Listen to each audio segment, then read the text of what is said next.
Et là, je dis, Caro, faut que je te parle d'un truc. Je sais que ça va pas te faire plaisir. Et je lui explique ça. Elle a fondu en larmes. Julien Pomance, en 2000, au championnat du monde, c'était Sierra Nevada. Il avait neigé la nuit, et avec du vent. Il dit, Manu, il y a un truc que je t'ai pas dit. Je vais être champion du monde aujourd'hui.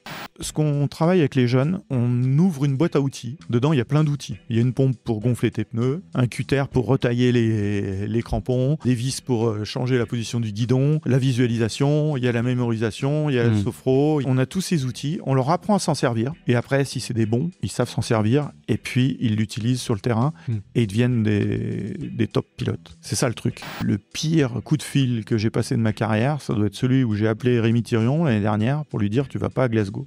Fort William. C'était terrible pour moi. C'était un crève-cœur de lui dire ça. Mais j'avais fait un choix de dire je vais donner la chance à un jeune de venir sur un mondial. Moi, je pense qu'on devrait prioriser d'abord la descente au jeu ou l'enduro, si ça correspond mieux aux caractéristiques du pays qu'accueille, que vraiment une snowbike en hiver.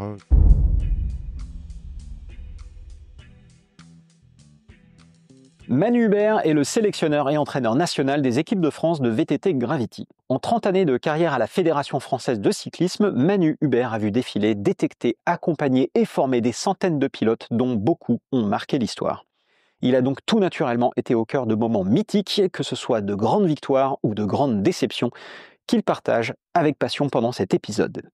Mais Manu n'est pas uniquement un nostalgique du passé, il est aussi et surtout tourné vers l'avenir, vers celui du sport dont il est passionné et vers celui des athlètes français qui l'accompagnent vers le plus haut niveau. Un épisode passionnant pendant lequel vous découvrirez ses explications sur la domination des pilotes français, notamment en VTT de descente, ses meilleures anecdotes glanées auprès des plus grands pilotes français, les clés qui font selon lui la différence entre un bon pilote et un champion, comment il sélectionne et intègre les pilotes au sein de l'équipe de France et comment il les accompagne vers le haut niveau, quelques conseils aux parents qui veulent faire de leurs enfants des champions, son avis sur les championnats du monde de snowbike, son éclairage sur le programme en descente et enduro en 2025, et bien plus encore.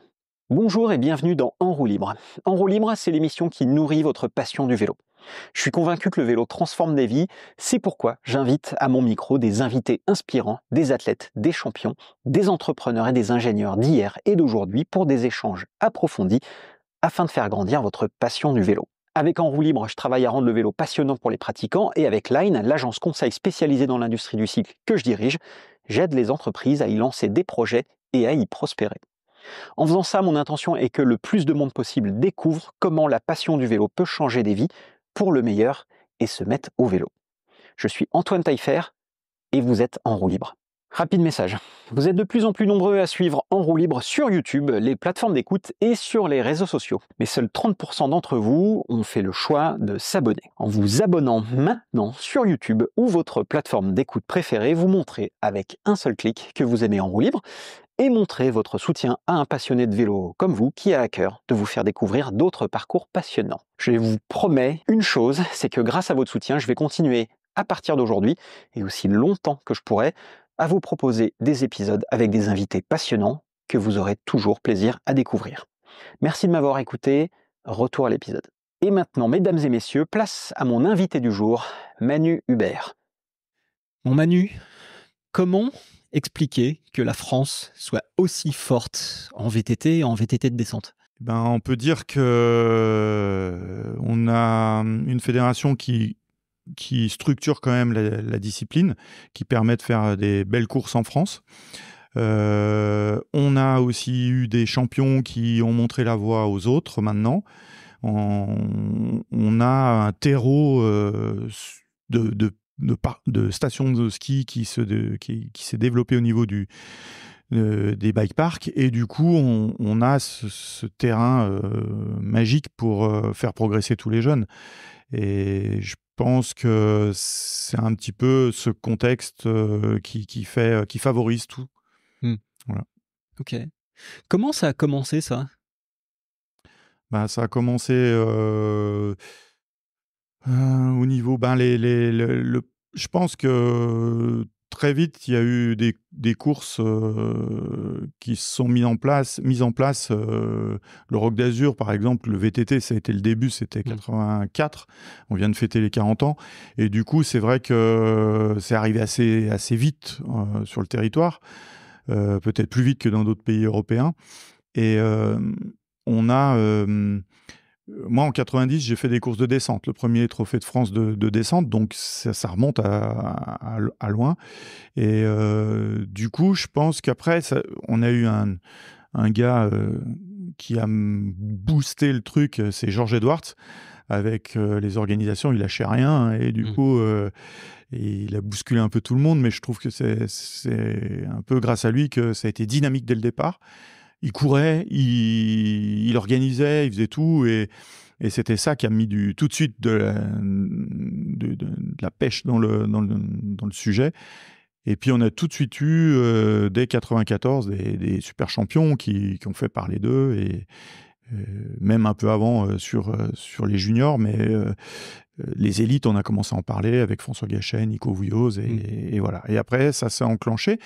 Ça a fait des vagues, parce que des fois, il y a eu des creux un petit peu, où on a eu moins de résultats. Mais c'est cyclique, on va dire. Et du coup, là, maintenant, on a une densité qui est intéressante. Voilà. Moi, j'en suis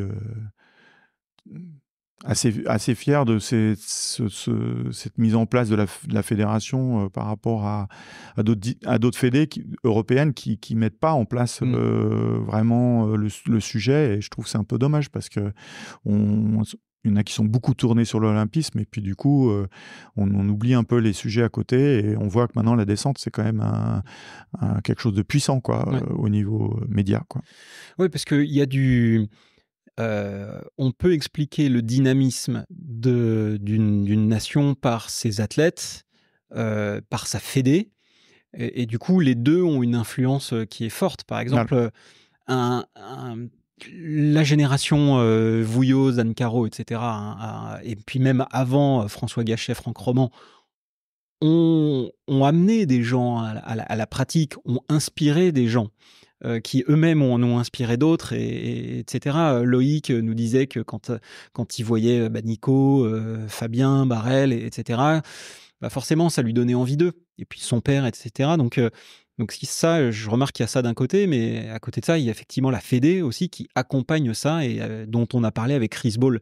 Si on va parler des athlètes d'un côté, mais par exemple, si on parle de la Fédé, est-ce que tu peux revenir un peu sur l'organisation qui s'est mise en place, justement pour dire, OK, à un moment donné, il faut qu'on ait une entité dédiée à la pratique Gravity? En fait, pour revenir pas trop en arrière, tu me poseras la question si tu veux, mais en 93, championnat du monde à Métabier. Yvon Vaucher, qui était le premier entraîneur de VTT, qui chapeautait toutes les disciplines, et qui est rentré en 89, je crois, à la Fédé. Et il avait trop d'athlètes à gérer, et en particulier les descendeurs, il n'avait pas ce feeling avec les descendeurs. Et il a cherché à avoir un assistant ou un autre entraîneur. Et moi, motivé comme tout par mes petites incursions dans les courses et puis le team Marine Grand Massif, je lui ai dit, je suis là, s'il y a besoin de quelqu'un, je suis là. Et j'avais un passé de ski de 10 ans à peu près, d'entraîneur de ski. Du coup, mon profil a intéressé, et on est parti là-dedans dès 94. Donc, ça fait 30 ans, et j'accompagne. Alors, au début, c'était pas à plein temps, les 2 premières années, mais maintenant, depuis 96, c'est à plein temps.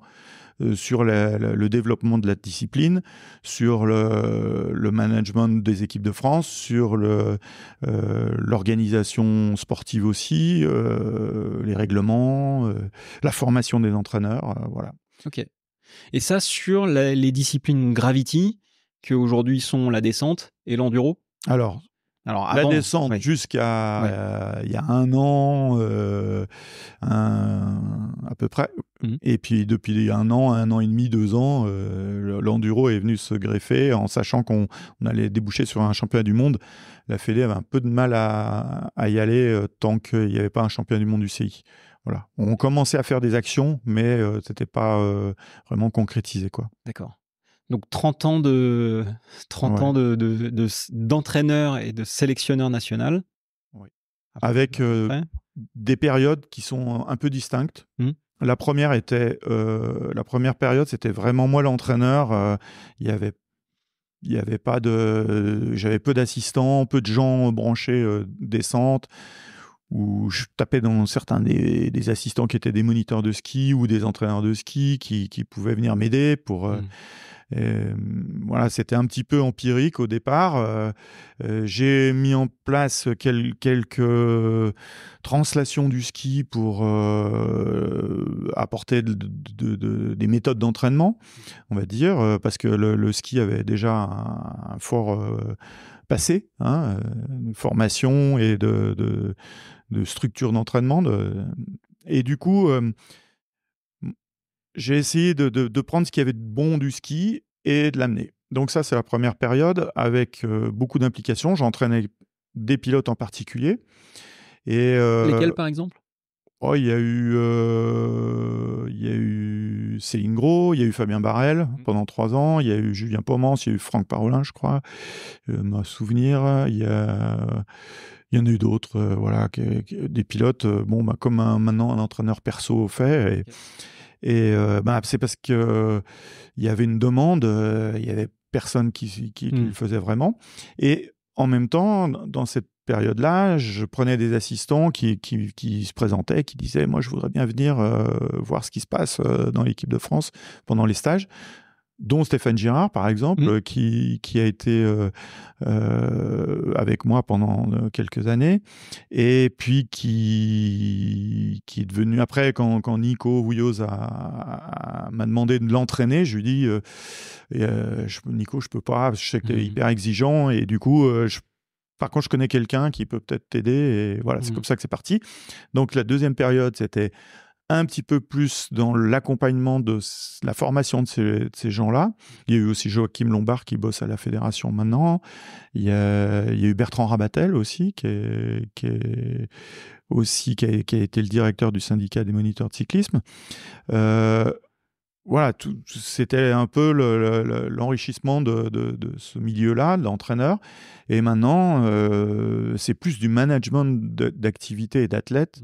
Moi, je suis plus là maintenant pour répondre à des problématiques que peuvent avoir un athlète sans avoir besoin d'en parler à leur team ou à leur entraîneur. Ou des fois, voilà, moi, j'essaie de trouver les solutions quand il y a des problématiques. Et puis, bien sûr, on fait la formation des jeunes. Je pars en stage dans une semaine avec des jeunes. Donc, voilà. Et là, je structure. Il y a des intervenants qui sont avec moi. Je suis beaucoup plus riche d'intervenants maintenant qu'au départ, quoi. Ok. Alors, en 30 ans de pratique, d'exercice, tu as dû voir un nombre incalculable de pilotes. Je sais pas, j'ai pas compté. T'as pas compté, mais ouais. Certains pilotes qui t'ont peut-être marqué plus que d'autres. Est-ce que tu as alors j'imagine tu as des souvenirs, mais est-ce que tu peux nous parler de souvenirs que tu as, justement, si on prend peut-être un ordre, allez, chronologique ou pas, mais si on commence depuis les débuts, des pilotes qui t'ont marqué. Les pilotes ou les personnes autour Pilote, personne, expérience, histoire. Moi, j'ai un 94, premier championnat du monde que j'encadre. Je citais, tu l'as déjà interrogé, c'est Olivier Bossard, quoi. C'était un peu le chef mécano, et c'est vrai qu'il était dans le staff équipe de France. Il était venu avec nous à l'époque, tu vois. C'était tout le monde était avec l'équipe de France. C'était différent de maintenant. Et par exemple, voilà, bon, après, il y avait bien sûr François, mais Nico, Cédric, Anne Caro, voilà, tout cela, ils étaient là.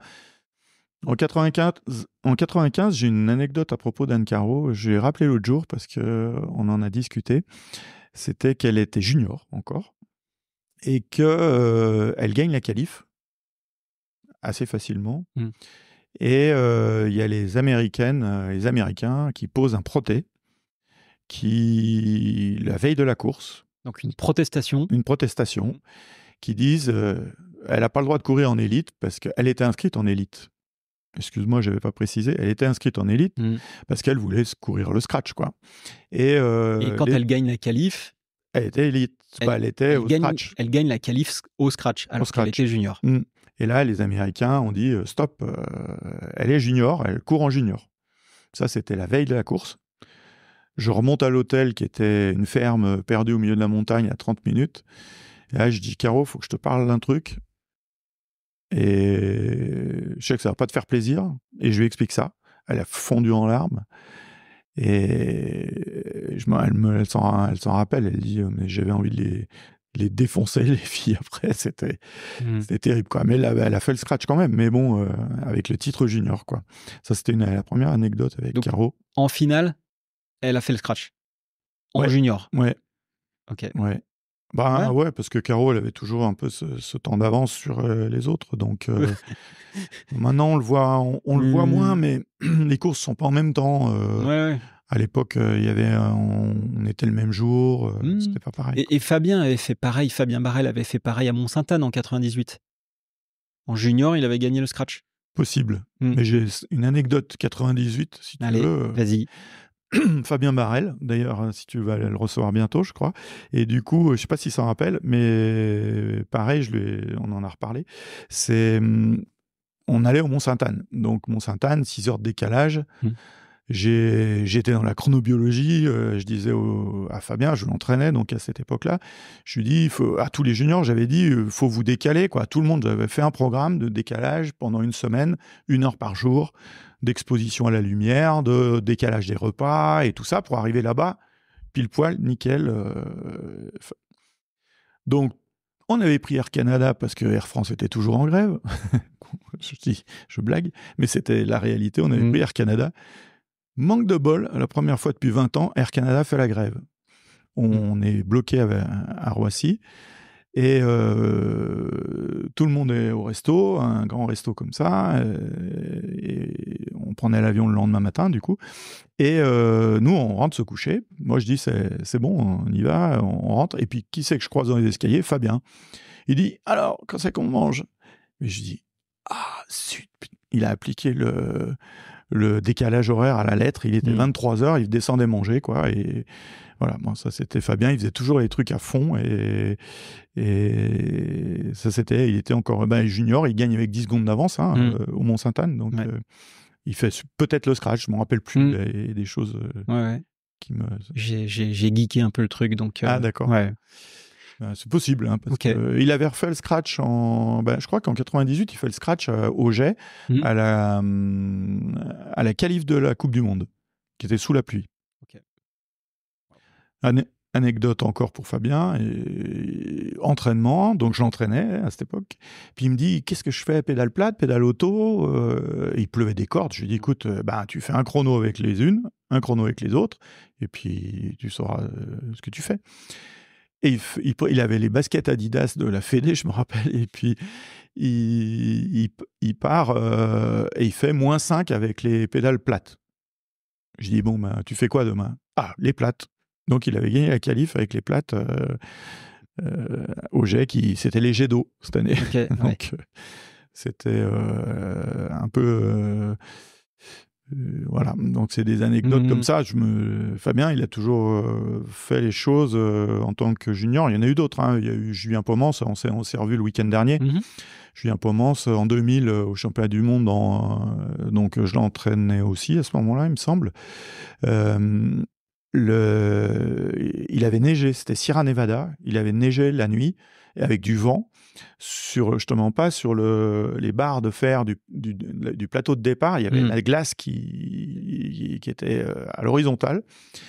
Je lui avais prêté ma doudoune de la Fédé, et puis parce qu'il se caillait, et puis son mécano, tu sais qui c'était? C'était Jack. Donc Jack Roure. Il dit, Manu, il y a un truc que je t'ai pas dit, je vais être champion du monde aujourd'hui. Voilà. Ça, c'est une autre anecdote.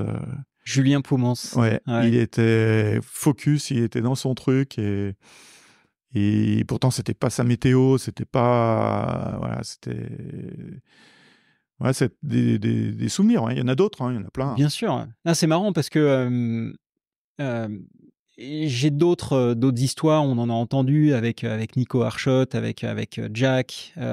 Des plus récentes alors. Des plus récentes, voilà, qui disaient des gens comme Nico et puis des gens comme Amaury, pas comme Nico, pardon, mais comme Loïc et comme Amaury qui disaient ok, aujourd'hui je fais péter, et ils ont fait péter. Ouais. Et fallait quand même être. On remonte un petit peu en arrière avec 97 Châteaudet, champion du monde. Nico, une anecdote Nico. Le jour de la qualif, c'était 2 jours avant, je crois, la finale. Il pleuvait des cordes.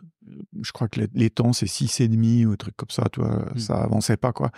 Il y avait un grand plat, il y avait plein de trucs.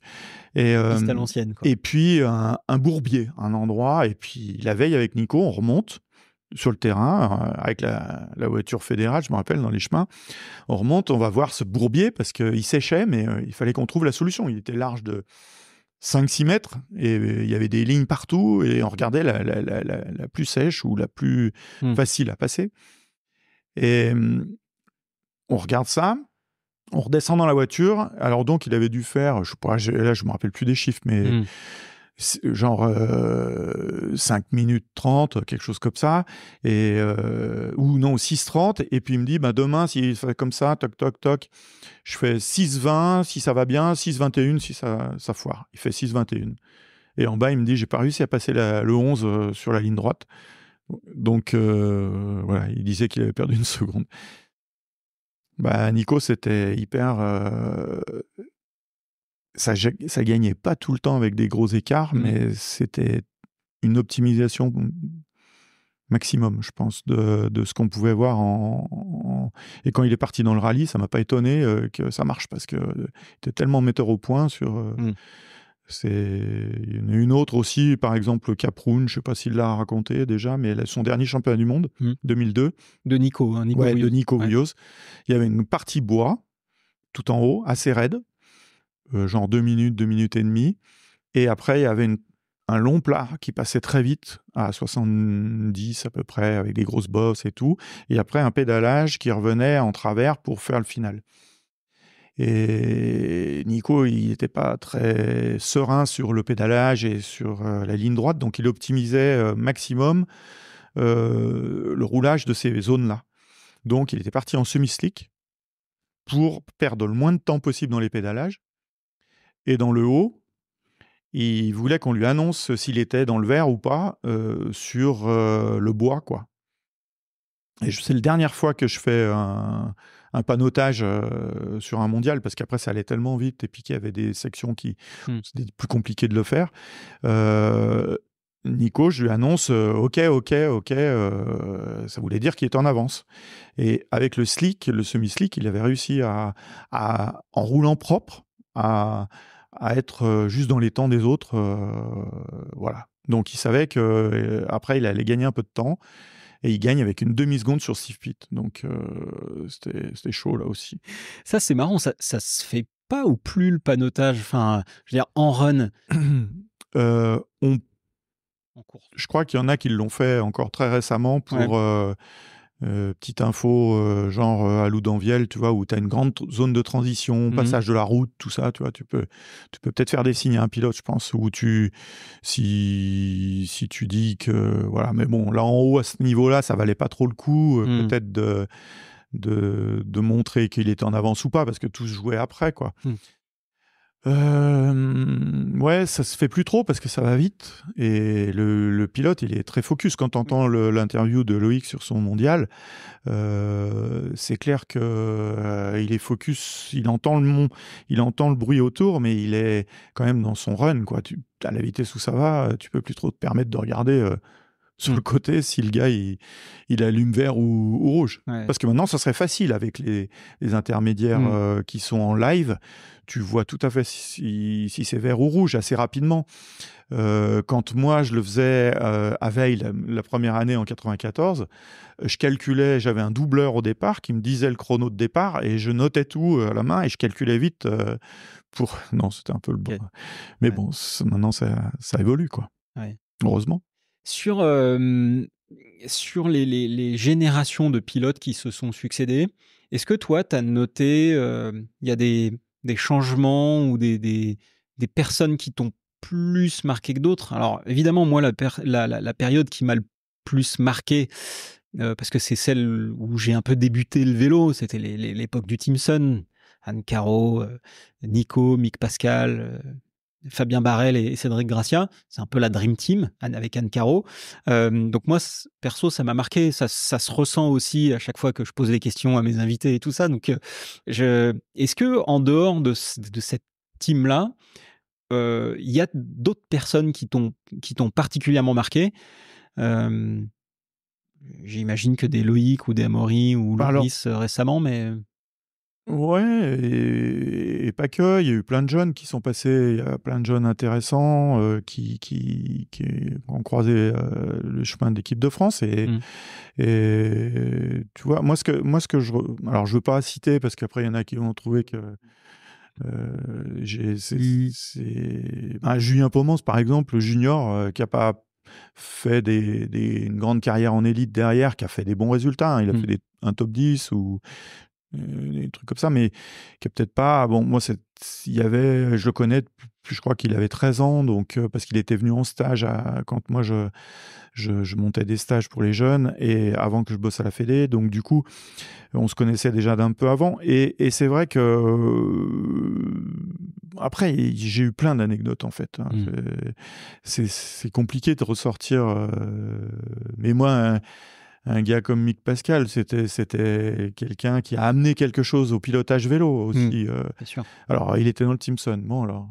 Non, mais parlons de Mick Pascal, justement. C'est un bon exemple. Justement, quand tu dis qu'il a amené quelque chose, c'était un des seuls à véritablement assumer pleinement le pilotage en pédale plate et à même inspirer des générations de pilotes. On a vu du Sam Hill, du Chris Kovarik derrière. Et c'est vrai qu'on n'a plus tant de gens comme lui aujourd'hui, ce qui fait que tout le monde roule en pédale auto ou presque. Qu'est-ce qu'il y avait de si unique chez Mick Pascal, par exemple? Je crois que Mick Pascal, ce qui le caractérise, je le vois en tant que pilote, c'est qu'il adorait rouler, quoi. Voilà. Gagner. Il aimait bien gagner. Quand ça gagnait, il était tout content. Mais s'il ne gagnait pas, c'était pas dramatique, quoi. J'ai une anecdote, pas en course, mais en entraînement. Moi, je voulais absolument lui faire essayer les pédales auto. Donc, je monte à Ossois. Il y a son frère qui fait les navettes. Moi, j'organise les chronos. Il pleut et des cordes. C'est la piste Michael Pascal d'Ossois, je ne sais pas si ça te parle. Ouais. C'est comme ça, dans les racines et dans la terre. Donc le pire le mieux pour les pédales plates. Et il fait 2 runs en pédale plate chrono, pédale auto, on met. Alors là, il était là, pédale auto. Il avait jamais roulé en pédale auto? Je crois pas, ouais. Ou peut-être en cross, en route. Mais, ouais. Et il améliore son temps. Pas de beaucoup, mais d'un petit peu, genre 1 seconde ou 2 secondes. Il repasse en plate. Je faisais un alternatif pour voir justement jusqu'où on pouvait aller. Et il améliorait tout le temps. Et je lui dis, bon, Mick, tu vois, les conditions, c'est les pires. Donc, c'est pédale plate, c'est les conditions pour les pédales plates, mais tu arrives quand même à améliorer avec les pédales auto. Sur plein de courses où c'est pas glissant, mais les pédales auto, voilà, je t'ai prouvé que c'était possible. Ah ouais, j'ai jamais refait. Voilà. Ouais. Mick. Et puis une autre anecdote sympa aussi, c'était Mont-Sainte-Anne. Et puis je monte avec lui dans une cabine, là, ça devait être pour la course et tout. Il dit, Manu, j'ai battu mon record de descente au Mont-Sainte-Anne. J'ai dit, ouais. Moi, j'en ai parlé récemment avec des pilotes, j'aurais raconté l'anecdote, et puis tout le monde me disait 10, 12, 14, je dis...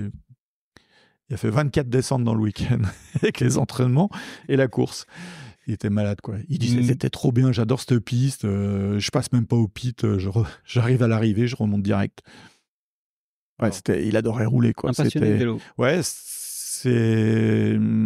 je sais pas s'il roule beaucoup, il fait moniteur ski et du parapente maintenant, mais je sais pas s'il roule beaucoup, mais il a jamais passé son brevet d'état de vélo et de VTT. Et voilà, c'est un mec qui aimait rouler tout seul, quoi. Il a voyagé dans le monde pour le vélo, et puis voilà, c'est quelqu'un d'entier, et voilà, c'est un caractère aussi, moi j'aime bien, c'est caractère de montagne, quoi. Donc ouais.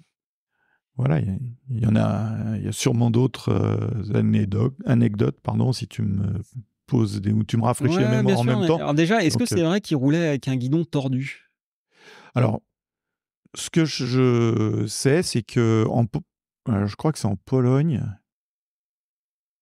En Pologne, en République tchèque, je me rappelle plus. Je crois qu'on avait. Alors, ça devait être après, parce que Mick, la première sélection, je crois que c'est 96 en junior. Il s'était pété le doigt, et un peu ce qu'avait Amaury l'autre jour, là, et du coup, scotché sur le guidon.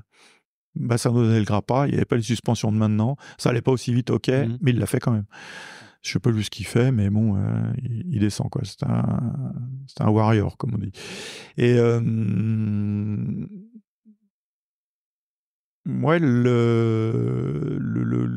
j'ai une anecdote par rapport au vélo fendu, ça c'est sûr, qu'il a fait une course, et puis on n'avait pas de moyen de le réparer, et il dit, oh non, c'est bon, ça fera, hein. La base arrière qui était fendue. Ça lui posait pas trop de problèmes. Ok. Waouh. Très bien. Plus récemment, est-ce que tu as l'impression qu'avec des gens comme Loïc, comme Amaury, comme Benoît Coulange, comme Loris Vergier, on est de nouveau dans l'âge d'or de la descente en France? Est-ce qu'on est à une époque comparable justement à celle de ce fameux Timpson? On est presque mieux, je dirais. Presque mieux. Faut se rappeler quand même que c'est l'année dernière, 6 courses gagnées par les Français, 2 pilotes. L'année d'avant, il y en avait eu d'autres. Le 1, 2, 3 au jet. Le 1, 2, 3 au jet. Là, cette année, Benoît, Loris, Amaury, Loïc, c'est mieux. Bien sûr. C'est mieux. Non mais... Parce que c'est plus dur maintenant. Ouais. Je pense qu'à l'époque, il y avait de la bataille. Je dis pas que je dévalorise pas l'époque d'avant, mais là, Sun avait un petit temps d'avance avec le vélo. À l'époque, maintenant, tout le monde est à peu près au même niveau, on va dire. On fait plus de l'affinage de matériel par rapport au pilote. Loïc en parlait très bien dans son podcast, par rapport à son poids et par rapport à un poids léger. On ne fait pas les mêmes réglages et on n'a pas les mêmes fonctionnements, mais maintenant, je pense que c'est même un ton au-dessus. La performance que produisent les Français, sans oublier un Rémi aussi qui est assez souvent dans le top 10, qui a eu un petit passage un peu moins bien. Rémi Thirion, pardon. Et là, on a une densité, Thibaut Daprella aussi, qui a eu une saison un peu moins forte cette année, mais qui est pas loin non plus. Et à qui on souhaite une bonne récupération, convalescence. Ouais, parce que c'était un peu plus dur sur la fin de saison. Il y a quelques jeunes qui pointent leur nez, mais au niveau densité, les élites, là, ils sont quand même là. Ils ne veulent pas laisser leur place tout de suite, j'ai l'impression, à les entendre. Ils se battent déjà entre eux pour essayer d'exister. Donc, ça fait monter aussi le niveau, on est d'accord. Mais ouais, je pense qu'on est le triplé, c'est le seul triplé élite homme qui a eu lieu de l'histoire. Donc, c'est quoi ? en descente. Maintenant, on peut dire. Il y a le BMX plus récemment. J'ai bien aimé mon collègue du BMX cet automne qui avait fait aussi le triplé à Glasgow. Ouais. Et qui, nous présentant sa vision de l'année olympique, avait dit c'est improbable, mais c'est pas impossible. Et je trouve que c'est un terme que je reprends maintenant. Ouais. J'aime bien cette expression parce que faire le triplé en Andorre, c'est pareil, c'était improbable, mais c'était possible. Et voilà, ça s'est pas fait à pas grand-chose. Et puis quand il y en a un qui est pas là, l'autre est là. Moi, je trouve que c'est cette richesse avec des personnages qui sont différents, des pilotes différents. C'est génial. Bon, chez les garçons, mais chez les filles, on voit Marine qui gagne la dernière au Mont-Sainte-Anne, alors que Pompon avait gagné les 2 premières qualif et demi. Donc là aussi, bon, il y a un peu plus, un peu moins de densité derrière, mais pour le moment, on a quand même des filles qui tiennent le haut du pavé aussi. C'est cool. Alors ça, on en a parlé un petit peu avec Johan Barelli, puis avec Loïc aussi. C'est cette importance de l'influence des pilotes d'avant, dont on a un petit peu parlé avant, mais quand, par exemple, un Amaury me dit moi, en fait, j'étais fan de Loïc, et Loïc, lui, était fan de... est-ce que c'est quelque chose que toi, t'observes et que tu essayes peut-être à ton niveau d'alimenter? Je précise ma question, mon propos. En sélectionnant les pilotes de l'équipe de France, tu mets en avant des gens qui peut-être demain vont devenir sont les champions et vont devenir les champions. Est-ce que toi, tu as conscience de ça dans ton travail? Est-ce que c'est quelque chose sur lequel tu essayes d'influer? Oui, tu as tout à fait raison. Je pense que les exemples sont... Moi, j'ai nourri mon expérience d'exemples. Quand on parle d'anecdotes, j'en ai plein d'autres, même du ski. Et c'est vrai que on a toujours il faut voir le chemin loin. Et je me sers d'anecdotes qui sont pour des défaites aussi, pour justement expliquer aux jeunes, reproduisez pas les erreurs des anciens qui vous font rêver maintenant. À un moment, ils ont fait des conneries. Donc, il faut essayer de pas les faire et de se servir de cette expérience-là pour passer outre. Oui, de donner les bons exemples. Mais là, le podcast de Loïc, je vais le faire écouter à tout le monde, quoi. Les jeunes, s'ils comprennent pas ce qu'il raconte, c'est qu'il faut pas qu'il continue dans le haut niveau, quoi. Parce que là, je pense qu'il a la belle approche. Il y en a d'autres. Hein. Bien sûr, ouais. Faudrait que tu poses la question à tous, mais. Je trouve qu'il a un bon équilibre entre l'énergie qu'il met dedans, le temps fort, temps faible, s'intéresser à plein d'autres choses aussi. Et c'est peut-être quelque chose d'assez nouveau aussi qu'il n'y avait pas trop avant. C'est cette disponibilité pour les fans, cet aspect communication également qui était absent d'une certaine manière. Aujourd'hui, on voit un Loïc qui prend du temps, qui prend beaucoup de temps pour le public, les fans, qui adorent ça. Laurent, son manager, nous disait non mais c'est insupportable, il passe trop de temps pour les dédicaces, on est obligé de l'arracher. Ça aussi, ça change beaucoup la donne. C'est-à-dire que Loïc n'est pas seulement un bon garçon, n'est pas seulement une bonne personne, mais aussi quelqu'un qui a envie de partager sa passion et de nourrir celle des autres. Ouais, quand j'ai commencé, il n'y avait pas de téléphone portable. Oui. Donc, déjà, moi, j'en avais pas en tout cas. Et le truc, c'est que effectivement, c'est un peu le. Alors, il le dit bien dans son interview, il dit qu'il faut s'en servir à bon escient de ça, parce que je pense que si c'est pour raconter que tu as mangé ça à midi ou un truc, ça n'a pas de sens. Par contre, de donner un vrai exemple de préparation physique, un exemple de résilience sur une blessure, c'est vachement intéressant aussi, la façon d'aborder les choses, comment ça change la vision et le mental de revenir de blessure. J'ai écouté le podcast de Nico Warshot et c'est vrai que j'ai vécu une chose un petit peu différente de lui parce que j'étais pas dans l'appart, mais le matin, je vais vous raconter parce que ça m'a marqué, le matin de la finale des jets. Bon, Loïc, comme il l'a dit très bien, il revenait de blessure, il était boiteux un peu au début. Et puis il revenait, il commençait à construire son week-end. Et puis le matin, moi je me mets toujours dans la raquette d'arrivée pendant les entraînements des élites. Je dis, on met en place tout un staff sur la piste, en plus des teams qui renseignent les pilotes. Et moi j'ai les infos qui arrivent dans la raquette d'arrivée. Je dis, t'as besoin d'infos à un endroit? Loïc, il me surprend et il me dit, non. Mais Manu, ça va être le feu aujourd'hui, kiffe ta journée. Il me fait comme ça. Ok, puis il me prend dans ses bras et puis il donne-moi de l'énergie et tout. Voilà. Bon, Loïc, je dis waouh. Je le regarde partir.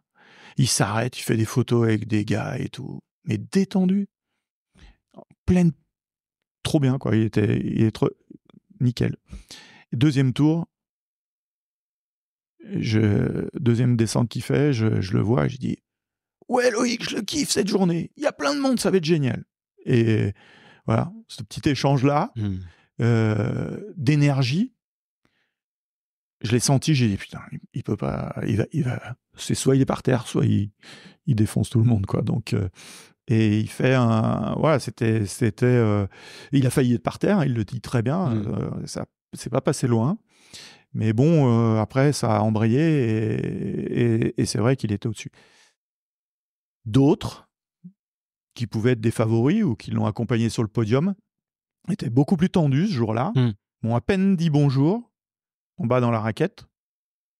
Et je pense que c'est ça le problème, en fait, des fois. Il faut rester soi-même, je pense. Il faut pas se mentir, il dit, faut pas se mentir à un moment dans son interview. Et je pense il faut vivre les choses, il faut en profiter un maximum. C'est quand il dit je peux mourir maintenant. Moi, j'ai dit la même chose en interview télé, je crois. J'ai dit bah là, après avoir vécu cette journée en France avec tous ces spectateurs, c'est vrai qu'on peut se dire on peut mourir. C'est bon. Il a dit la même chose, c'était rigolo. Et bon, on le souhaite à personne, mais c'est vrai que c'est l'énergie qu'on peut prendre des choses autour, elle est hyper importante. Et lui sait très bien faire ça. Mais alors si Loïc sait bien le faire, il y a des gens, comme tu disais sur le podium, qui ont d'autres pilotes, qui ont peut-être une autre manière de gérer leur stress, la tension, la pression. Loïc nous expliquait justement que plus il en avait de la pression, et plus il avait d'énergie, d'autres moins. Est-ce que finalement c'est une manière de gérer la pression qui est bonne, c'est-à-dire on se concentre et finalement on ferme les œillères et on fait un peu, je sais pas, poker face et puis et on y va. Toi, tu nous dis, bah en fait c'est pas de la bonne énergie. Alors, c'est où la limite? J'ai un autre exemple, un peu plus ancien de ça, et c'est Cédric Gracia, tu l'as interviewé aussi, et Cédric, il était là pour s'éclater, quoi, pour faire du vélo, et puis il gagnait, c'était tant mieux et tout. C'était pas un gars de championnat. C'est quelqu'un qui montait en tension à contresens. La pression le faisait péter un plomb. C'est comme ça qu'il a des capacités énormes, Cédric.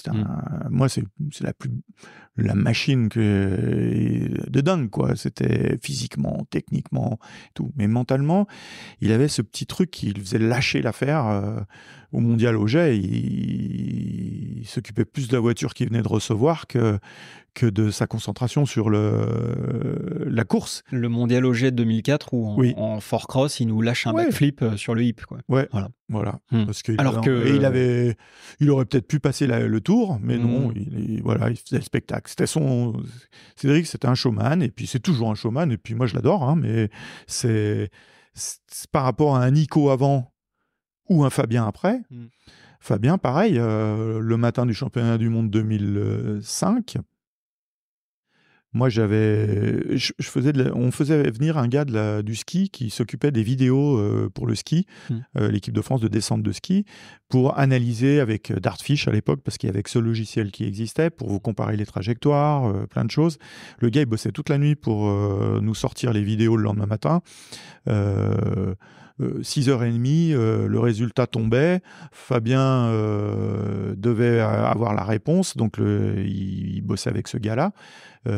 Et après, le gars, il me dit, je fais quoi après la journée? Je lui dis, écoute, filme le petit-déj des élites, ça m'intéresse de voir comment ils réagissent et tout. Fabien, il était super détendu. Ah, les gars, comment ça va ce matin? Puis il y avait Cédric, il montait un peu en pression. Lui qui parle tout le temps, et on voyait qu'il n'était pas super à l'aise. Et c'est peut-être ça qu'il faut... Là, si les jeunes, ils entendent, faut pas se mettre la pression avec une course. Ce qu'il faut faire, c'est essayer de faire bien. Il faut faire le mieux qu'on peut. Et quand on a passé la ligne d'arrivée, on regarde ce qu'on a fait. Mais il faut pas se dire, je veux faire un podium, je veux me qualifier, je veux faire ci, je veux faire ça. Bien sûr, tous, ils veulent gagner, tous, ils veulent se qualifier quand c'est une demi-finale ou une qualif. Mais il faut d'abord se concentrer sur son roulage et optimiser son roulage. Si tu penses à autre chose à un autre moment, tu te défocalises du projet qui est de bien rouler. Tu seras jamais devant si tu roules mal. Ou si tu roules mal et que tu es devant, c'est que les autres, ils ont roulé encore plus mal. Mais tu auras essayé de faire le mieux possible, quoi. C'est ce que, des fois, ça échappe à certains, quoi. Ok. Qu'est-ce qui, d'ailleurs, si on rebondit sur ce sujet-là, et si on fait le pont avec la question que j'ai déjà posée, qu'est-ce qui constitue un champion, selon toi? En descente, par exemple? Parce que là, on n'a pas parlé d'enduro encore. On n'a pas parlé d'enduro. Ouais, on pourra faire un petit aparté tout à l'heure. En descente, moi, je voyais un thème de plus que Nico. Je pense que le matériel... alors, en premier lieu, le pilotage. Ça, on est d'accord, la technique. Il faut savoir faire le maximum de choses. Le matériel, il faut avoir du bon matériel, parce que même si on met Là, l'autre jour, sur le Rock Vintage, il y avait une course vintage de descente. Bon, c'était pas très descendant, mais ça descendait. Et un Jérôme Clemens, avec son vélo de base, il a fumé tout le monde. Hein. C'est les mêmes vélos, le pilote, il fait la diff, hein, de toute façon. Donc, la technique, le matériel, de choisir les bons pneus, par exemple. Ces derniers temps, on a vu pas mal de courses où il y avait des problématiques de météo. Ouais. Benoît Coulange, il m'a dit que Mont-Sainte-Anne, il est parti en full mud, quoi. Donc, ça joue aussi, quoi, d'être en confiance avec les pneumatiques, c'est le matériel. En plus des suspensions, c'est quand même le lien avec le sol. Donc la capacité à choisir le bon matériel. Ouais, à faire des bons choix. À faire pas des bons de se choix. dire, je suis parti avec les mauvais pneus, machin, tout. On a choisi un truc, on y va, et on le fait bien. Donc faire le choix parmi ce que proposent les sponsors, par ailleurs. Tout à fait. Et puis être certain que le choix est bon. Non, c'est pas être certain, c'est de se dire, dans la gamme que je peux prendre, dans la gamme de réglages que je peux faire, j'ai optimisé pour cette météo-là, pour cette piste-là. Voilà, quoi. Tu vois, à Champéry, tout le monde a relevé un peu les têtes de fourche parce que forcément, les tubes de fourche, parce que dans la pente tout le temps, tu travailles plus sur les bras, c'est physique, ça dure longtemps et tout, tu vois. Donc, il faut des choses de base et puis il y a les choses, l'affinage très fin. Et donc, le pilotage en premier, le matériel, l'adaptation du matériel à la condition de course. Quand tu as fait ça, moi je dis que le mental, on peut pas passer à côté. La façon dont tu abordes le truc, le physique pour moi il vient en dernier. Parce que le physique il va t'aider à tenir une saison. Il va t'aider à tenir un week-end, à être bien, à récupérer vite, arriver en bas et pas être fumé sur un run. Parce que il y en a des fois qui font pas de full run dans les entraînements et du coup ils font le premier full run à la qualif et ça coince parce que ils avaient pas trop de repères de comment ça allait passer, l'enchaînement, quoi. C'est des choses qu'il faut essayer de travailler. Alors, donc l'entraînement il te permet de pallier à ces choses-là, d'être bien, d'être gainé quand il faut sauter, il faut encaisser un choc et tenir sur le week-end, quoi. Il faut, mais c'est pas fondamental. On pourrait imaginer quelqu'un qui revient, qui a pas fait qui revient de blessure et puis il gagne quand même la course parce que il a bien géré les 3 premiers paramètres, quoi. Voilà. Je pense qu'il y a une intelligence de course aussi. Nous, on travaille beaucoup avec les jeunes, c'est le montage du week-end. C'est pas quelque chose que tu peux arriver à la one again, je soude. Il y a quelques temps, il y a 10 ans en arrière, on disait comme les Italiens. J'espère que mon ami Mauro il n'entend pas. Mais en fait, ils se suivaient tous. Dès le premier jour, ils roulaient tous à la queue leu en chouchou et puis ça allait déjà vite. Puis on se disait, mais ils vont nous tordre, quoi. Et puis au fur et à mesure, ça fait... Et il n'y a plus personne à la course. C'est ce que... Nous, on travaille sur ça. Voilà. Donc, de tomber des secondes à chaque run, on fait aux entraînements, on fait que sur des full runs, mais des pistes un peu courtes. Mais l'objectif, c'est toujours de gratter, et d'essayer de sentir cette montée en pression et en montée en rythme. Si le mental est si important, pourquoi les pilotes n'en font pas plus de la prépa mentale ? Loïc l'a expliqué, j'ai trouvé sa réponse rigolote et juste, parce que il dit que tu passes pour quelqu'un de... La prépa mentale, elle a toujours été un peu... c'était pas le sujet premier, quoi. Maintenant, ça devient un sujet.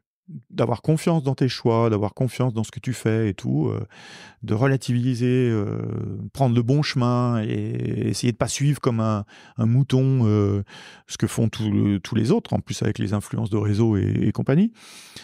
C'est ça la force mentale aussi, c'est d'avoir quelqu'un qui te dit mais ouais, là tu es sur le bon chemin, là il faut que tu travailles ça, la respiration, la visualisation, il y a tous ces sujets qui peuvent être des petits outils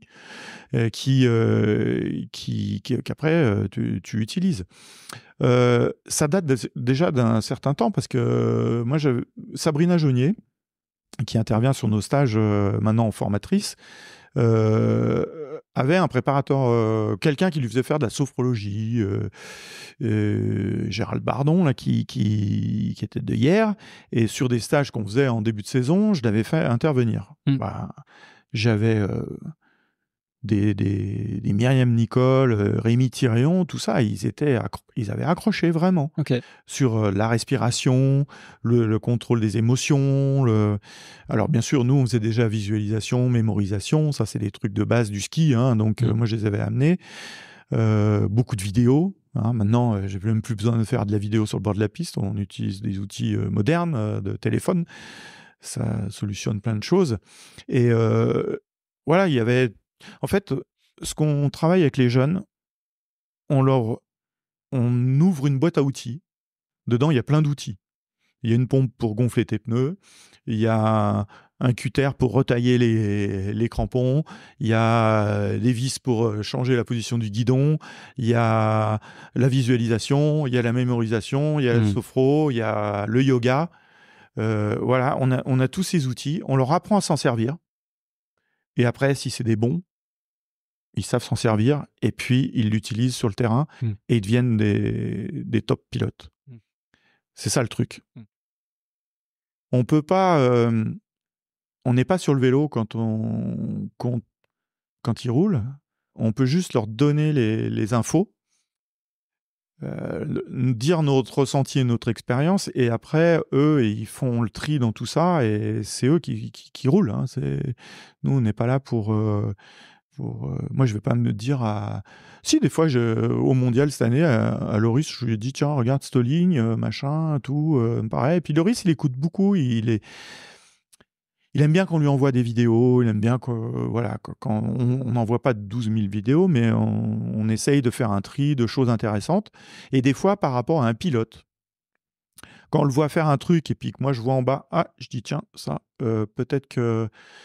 Je reçois l'info, dire ah ouais Loris, peut-être qu'il faudrait qu'il essaye l'autre ligne parce que ça lui conviendrait peut-être mieux et tout ça. Voilà, on retransmet des infos comme ça. Eux ils s'en servent après ou ils s'en servent pas. C'est pas, on donne l'info quoi. Voilà. Alors ça c'est pour les élites, mais là où on parlait tout à l'heure c'était plus pour les jeunes et la boîte à outils c'était plus pour les jeunes quoi.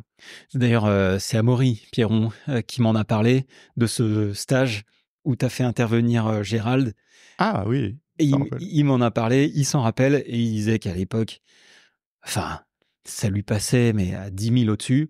Avec Thomas Estac. Avec Thomas Estac, sûrement. Et qu'à un moment donné, il était en plein run, et qu'il entendait le son, enfin, il entendait un paquebot faire et il s'est dit mais ok d'accord, il faut que j'arrive à me concentrer et à canaliser le truc, et c'est à partir de ce moment-là qu'il s'est mis à refaire de la prépa mentale et je crois qu'il a travaillé un peu avec Gérald, il l'appelait ouais. Il y a eu des séquelles quand même. Ouais, bien sûr. Tu touches pas forcément Amaury devait être première année junior ou quelque chose comme ça et à ses stages et du coup peut-être que ou KD2 je sais plus, mais bref en tout cas il était jeune et il avait pas ce recul. Donc maintenant, que eux, ils se disent, ouais, tiens, à un moment, on nous a fait faire ça, c'est intéressant, quoi. Ouais. C'est bien. Oui. Il faut qu'ils le transmettent aussi, qu'ils disent que l'intérêt des outils, quoi. Parce que là, il a montré que sur 2 courses qu'il savait très bien se servir des outils quand il fallait. Donc, c'est ça. Sur le rôle de l'équipe de France, les sports dont on parle sont quand même majoritairement des sports individuels. On parle de la descente, mais on parle aussi de l'enduro.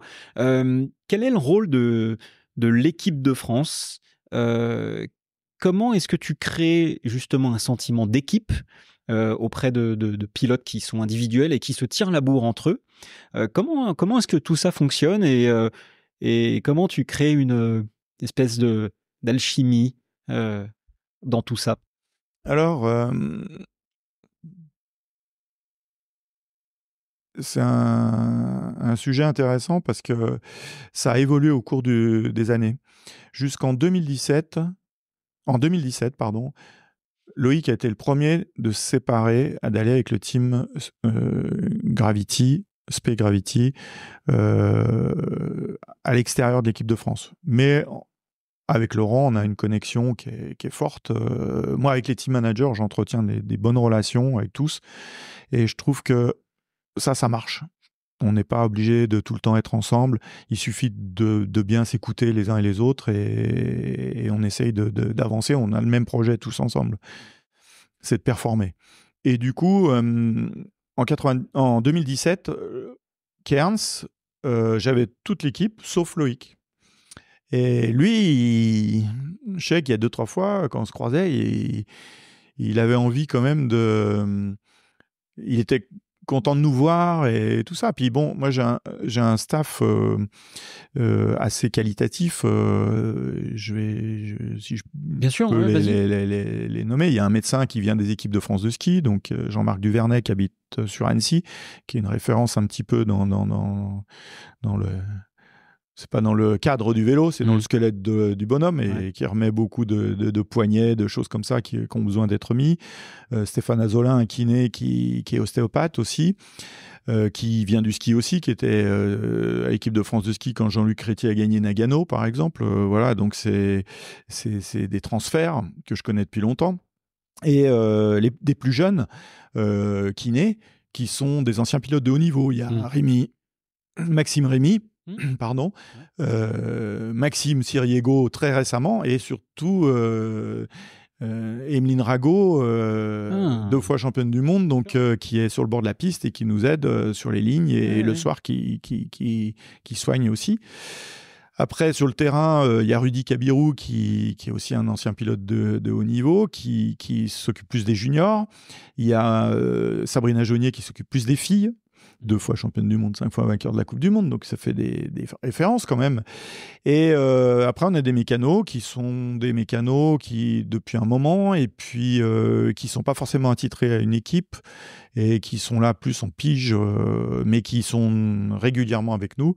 Donc ça fait que pour ceux qui sont un peu individuels, ou les juniors qui sont sans team, ça permet de les aider, quoi. Okay. Vraiment.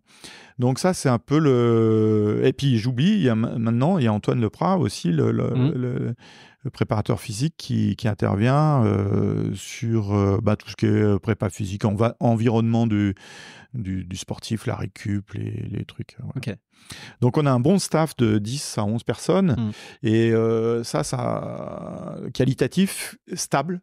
Depuis un certain temps, Jean-Marc... Alors, Stéphane Azolin, c'était le premier à rentrer. Jean-Marc, il est rentré en 99, donc ça fait déjà un sacré bout de temps. Et les pilotes, je pense qu'ils apprécient. Là. Je sais que Amaury, il vient voir au championnat d'Europe là, en Suisse, il est venu les voir. Pour 2-3 petites bricoles qu'il avait.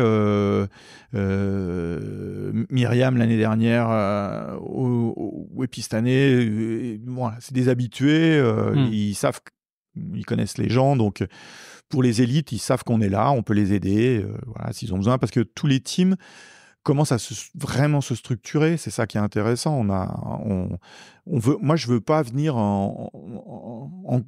je veux pas happer les pilotes élites qui souhaitent rester avec leur équipe, qui sont toute l'année avec leur équipe.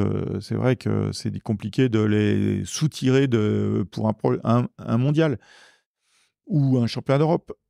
On le fait avec les juniors parce qu'ils ont encore plein de choses à apprendre. Il faut ouvrir les œillères des juniors, parce que quand ils sont dans un team déjà un peu organisé, des fois ils ont tendance à être trop...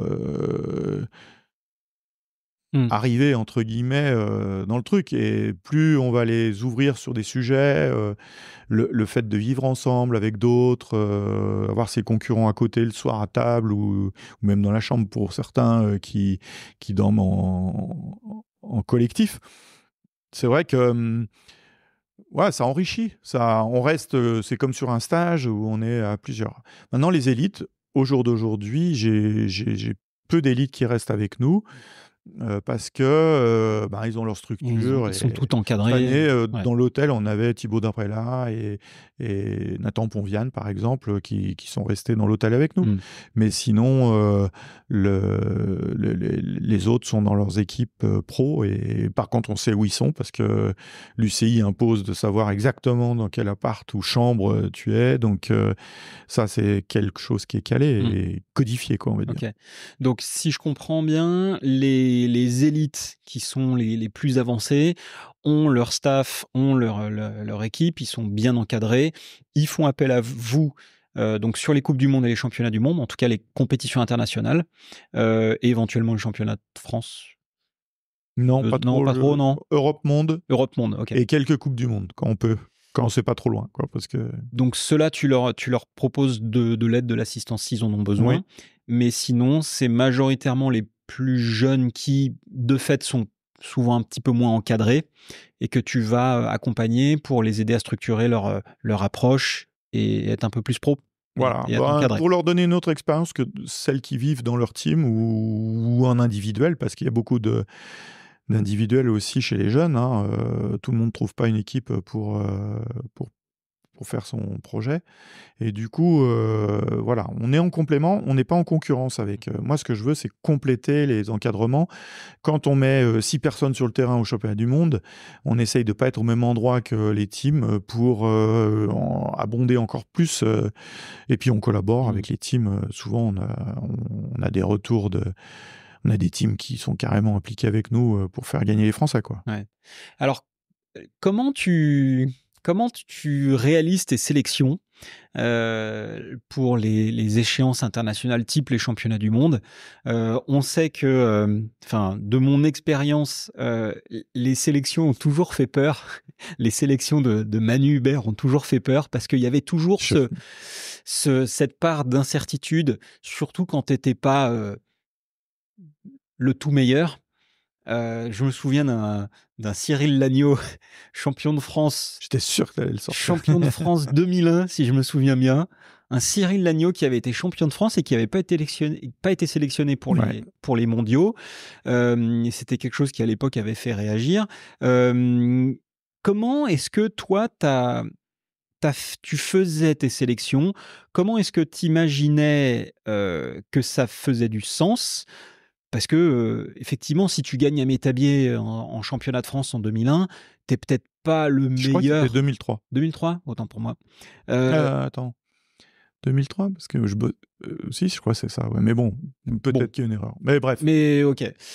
En tout cas, voilà, j'imagine que l'objectif, c'était avant tout médaille ou victoire, mais tu peux nous expliquer un petit peu comment tu réfléchissais tes sélections et pourquoi parfois tu faisais des impasses. Des impasses. Alors déjà, à la fédération, on avait écrit des documents qui faisaient des critères de sélectionnabilité. Voilà. On rentre dans le critère de sélectionnabilité ou pas. Il y a une petite ligne après qui dit le sélectionneur se réserve le droit de mettre quelqu'un qui voilà. Bon, bref. Donc on fait un peu comme on veut, effectivement, j'avoue. Je voudrais quand même dire que j'ai une grande qualité, c'est que je reconnais mes erreurs des fois. Donc tout le temps même, quand j'en fais et que je pense que j'ai fait des erreurs, je le dis. En tout cas, au pilote, je dis ouais, peut-être que j'ai fait une erreur. Moi, j'ai pas plus tard que l'année dernière, je pourrais raconter l'anecdote, mais c'est pas une erreur, c'est une appréciation qui est différenciée de celle qui peut être du grand public, quoi. Alors, quand on fait une section, on prend les meilleures chances de médaille en premier et en deuxième, entre un jeune qui est en progression ou un ancien qui est au même niveau, je vais donner la chance à un jeune. Voilà. C'est ce qui est arrivé l'année dernière. Et le pire coup de fil que j'ai passé de ma carrière, ça doit être celui où j'ai appelé Rémi Thirion l'année dernière pour lui dire « Tu vas pas à Glasgow ». Quoi, à Fort William. C'était terrible pour moi parce que on est proche, je veux dire, en tout cas, il a le même âge que mon fils. C'était un crève-cœur de lui dire ça. Mais j'avais fait un choix de dire je vais donner la chance à un jeune de venir sur un mondial. Alors, ça peut être sujet à discussion parce que après, je me suis dit, dans les conditions de course de Fort William, c'est sûr que Rémi, il aurait mieux marché peut-être que le jeune que j'avais fait venir, qui était Antoine Roge, si j'ai de mémoire. Ouais. Mais bon, c'est fait, voilà, c'était un choix à un moment. Faut se mouiller aussi. Hein. Ouais. Il y a un moment quand tu fais des choix. Moi, j'avais bien en Coupe du Monde 98 de foot, j'avais bien entendu Aimé Jacquet quand le titre, quand il annonce la sélection de 23 pilotes, j'allais dire, de 23 joueurs, alors qu'il y en avait 22 qui pouvaient être sélectionnés, je ne sais plus quoi. Et puis que l'équipe titre en gros titre, et on joue à 23 en le défonçant. Et après, il gagne la Coupe du Monde. Et les mecs, ils ont quelle figure? C'est un peu comme celui qui nous a dit qu'on avait regardé la piste avant au jet. Quelle figure il a, quoi. Je veux dire, il y a un moment, vaut mieux se taire et puis dire, ben ouais, des fois on se plante, quoi. Et moi, alors je dis pas que... Je dis que c'est vrai que j'ai peut-être pu me planter à des moments sur des choix, mais ils étaient dans un contexte et ils étaient... Moi, je ne sais même plus quelle était la concurrence de Cyril à cette époque. C'est vrai qu'il m'aimait pas trop à ce moment-là, mais bon, maintenant, on discute plutôt bien. Il y a son fiston qui était dans le match, là, et du coup, les parents de Cyril sont toujours autour des courses aussi. Il n'y a personne qui m'a assassiné encore. Jusqu'ici. Non, jusqu'ici, ouais. Je suis encore là. Et non, ils sont même, je sais pas, ouais, puis même il y a, il y en a d'autres. Il y avait Guillaume Cor aussi qui m'avait dit une fois, tu m'avais pas sélectionné, j'avais les boules et tout, et bon, ça n'a pas empêché qu'on discute et voilà, quoi. Après, il y en a qui le comprennent, il y en a qui le comprennent pas, mais comme on dit souvent, il y a 55 millions de sélectionneurs pour le foot. Bon, il y en a un peu moins en VTT, descente. Mais c'est vrai que moi, j'essaye de construire quelque chose. Et j'essaye, quand il y a un jeune qui là, par exemple, cette année, Nathan Ponviane, qui était susceptible de venir sur le championnat du monde et qui a eu cette blessure un peu juste avant. Là, je lui ai mis la pression, par contre. Là, je lui ai dit, écoute, Nathan, il faut que tu roules, il faut que tu me montres que tu arrives à rouler, parce que sinon, il y en a d'autres dans les starting blocks, on va en emmener d'autres. Donc, il ne voulait pas faire le championnat de France pour se préserver, mais je lui ai dit, bah, si, tu vas faire le championnat de France, tu vas y aller, tu vas montrer que tu roules, que tu finis, que tu roules, que tu n'as pas mal au bras, à l'épaule, etc. C'était une clavicule qui était ressoudée. Merci. Et du coup, voilà, il y a des moments où peut-être que je suis un peu plus, on va dire, conscient maintenant de la façon dont je construis les choses et un peu plus sûr de où je veux aller parce que j'ai l'expérience d'avant. Ok. Voilà. Donc, de ce que je comprends, c'est médaille, en gros 1, 2, 3, plus potentiel. Et après, en fait, quoi qu'il arrive, on fait tous des erreurs, et puis, mais il faut se mouiller, il faut y aller. Et puis donner la chance à des jeunes. Donner la chance à des jeunes, ouais. Là, si tu fermes le système, qu'est-ce qui va se passer? Tu vois, regarde l'année prochaine, la Coupe du Monde, si ça ferme un peu aux entrées, je sais pas comment j'attends de voir, mais c'est un sujet. Ouais. Parce que va falloir accompagner les jeunes. Peut-être plus qu'on le faisait jusqu'à maintenant, parce que les teams fonctionnaient, les accompagnaient. Moi, j'avais pas trop de jeunes à emmener sur les Coupes du Monde parce qu'ils y allaient, quoi. C'était accessible.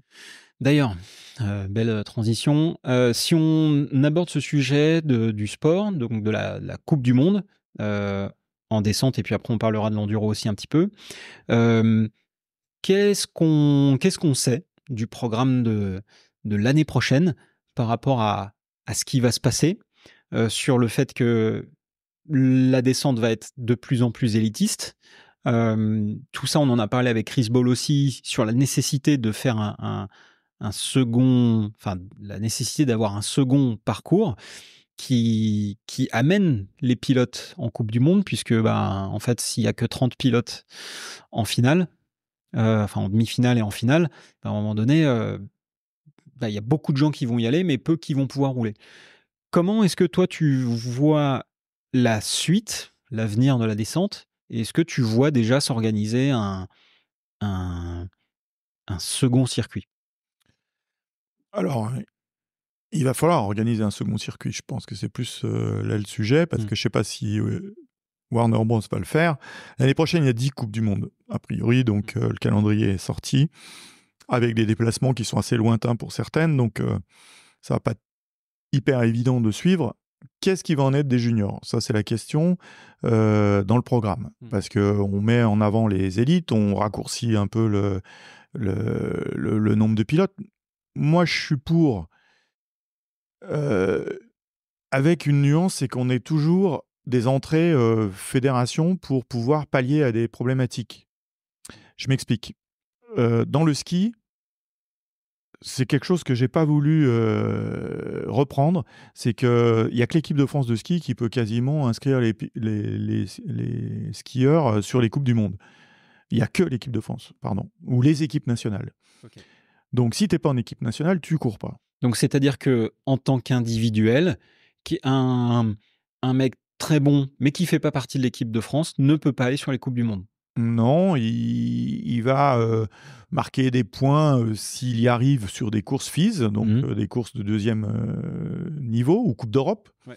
Et quand il aura été mis dans la boucle, il pourra courir en Coupe du Monde en étant intégré dans l'équipe de France. Alors que parce qu'ils n'ont que 4 ou 6 places, je ne sais plus, ça dépend du ranking. Et bon, voilà. Alors qu'en Coupe du Monde de VTT, aujourd'hui, tu peux y accéder en étant... tu peux nous rappeler justement les différents moyens d'accéder en Coupe du Monde quand tu es pilote VTT? Tu as les teams UCI qui ont des wildcards pour des pilotes qui n'auraient pas les points UCI. Okay. Donc ça, c'est leurs équipes, ils ont la garantie de les faire rouler. Après, ça va peut-être se resserrer l'année prochaine, je n'ai pas encore les infos. Ensuite, on a les pilotes qui ont les points UCI, c'est-à-dire les 40 points minimum. Pour le moment, je ne sais pas où ça va, mais peut-être que ça va rester à ça. Donc, on avait 5, 6, 7 Français qui étaient dans ces cas-là, qui n'étaient pas dans des teams UCI. Donc, c'est la fédération qui les inscrivait. Et puis après, on a les juniors et les pilotes qui n'ont pas les points UCI. Alors, les juniors qui sont dans les teams UCI, ils sont avec les teams UCI. Ils sont inscrits sans regard du niveau. Donc après, vous avez les pilotes sans les 40 points UCI et les juniors, non team UCI. Donc, ceux-là, on avait jusqu'à présent 3 places pour les pilotes élites, hommes, et 3 places dames. Et après, on avait 6 places hommes, 6 places dames, juniors, plus 6 quand on est en France. Donc, on pouvait inscrire 12 juniors. Ça faisait... on inscrivait des jeunes que je regardais un peu quand même s'ils faisaient des courses, quoi, parce que des fois, ça allait piocher un peu loin, quoi, en leur disant... faut être conscient que vous allez peut-être faire que la demi-finale parce que le niveau il est vraiment haut en Coupe du Monde. Même pour des pilotes qui sont Team France, niveau France, sélection mondiale, championnat du monde, des fois ils passent pas tous en finale. Hein. Donc le niveau il est quand même assez haut. Et du coup, voilà, c'est ça ces accès. Il y avait ces opportunités-là. Là, ça va serrer les boulons. Je ne sais pas la course junior ce que ça va être l'année prochaine. Pour le moment, je n'ai pas les infos. Le nombre de pilotes juniors qu'on va pouvoir inscrire, a priori, diminue. Et le pilote élite aussi, a priori, ça diminue. Donc, principalement, ça va être des pilotes qui ont été blessés et qu'il faut réintégrer dans le circuit. Ça, et qui ont le niveau. Donc, les sélections vont être un peu plus serrées. Donc, la nécessité d'avoir un circuit B. Pour gagner des points. Et puis moi, je trouve que ce serait bien, j'en ai entendu parler vaguement, que les pilotes marquent des points dans ces courses et puis qu'on invite les 3 premiers, le podium sur la prochaine Coupe du Monde. Je trouve que ce serait du sens, quoi. Ouais. Ça ferait vivre. Là, du coup, ça mettrait de l'énergie dans le circuit B, quoi. Le circuit B, il existe. Il suffit d'aller une IXS à un endroit, une Coupe de France à un autre, une Coupe d'Espagne à un autre, et puis voilà. Circuit B, il peut existe, exister. Mais à l'époque, il y avait donc les Maxxis Cup, les IXS, où c'était vraiment, entre guillemets, clair. Tu pouvais aller chercher des points UCI sur ces compétitions-là. Aujourd'hui, est-ce que ces circuits-là, est-ce que ces compétitions peuvent demain donner des points UCI pour permettre justement d'accéder au circuit de Coupe du Monde? En gros, on en est où de la structuration de ce second circuit? Alors, les points UCI s'obtiennent sur les courses UCI. Donc, il y a 3 niveaux de courses UCI. Non, il y en a plus parce que les Coupes du Monde, les championnats du monde et les championnats continentaux aussi. C'est pour ça qu'il y avait pas mal de monde aux championnats d'Europe parce que ça marque des points. puis en une course, tu peux gagner des points pour toute une saison, donc c'est intéressant. Les courses UCI 3, niveau 3, c'est celle qui rapporte le moins. Il n'y a que 5 personnes qui marquent les points. Donc c'est rikiki. Je ne sais même pas le premier combien il marque, mais ça ne fait pas beaucoup de points. Peut-être une vingtaine, je veux dire une bêtise, mais dans ces eaux-là. Course UCI 2, qui sont pas mal des courses dans les pays comme l'Espagne, l'Italie, ils sont plus dans ce niveau-là. Il y en a 10 qui marquent des points. Comme les championnats nationaux, c'est là où c'est dingue, c'est qu'en championnat de France, il n'y en a que 10 qui marquent les points. Donc t'imagines avec le niveau qu'il y a actuellement en France, c'est difficile de marquer des points sur le championnat de France. Sauf quand les élites ne sont pas là, ce qui était le cas cette année parce qu'ils préparaient le mondial. On ne peut pas leur en vouloir. Et les courses UCI 1, qui sont des courses comme les Coupes de France. Toutes les Coupes de France sont UCI 1, donc il y en a 15 qui marquent des points. Voilà. Après, sur les championnats d'Europe, je crois que c'est les 60, et les championnats du monde, ça va être les 100. Donc voilà, c'est à peu près... et les Coupes du monde, ça doit être ça à peu près aussi, ouais. Voilà, donc je me trompe. Là, je pense que les Coupes du monde, c'est un peu moins. Mais voilà, on gagne des points comme ça. Et quand on en a 40, on peut courir en Coupe du monde en passant par une demande d'inscription à la fédération. Mais la fédération, elle ne bloque jamais le système pour les gens qui ont les points. D'accord. C'est dans ceux qui n'ont pas les points, on met le nez dedans pour voir un peu qui est potentiellement peut passer les qualifs, quoi. Et donc, pardon...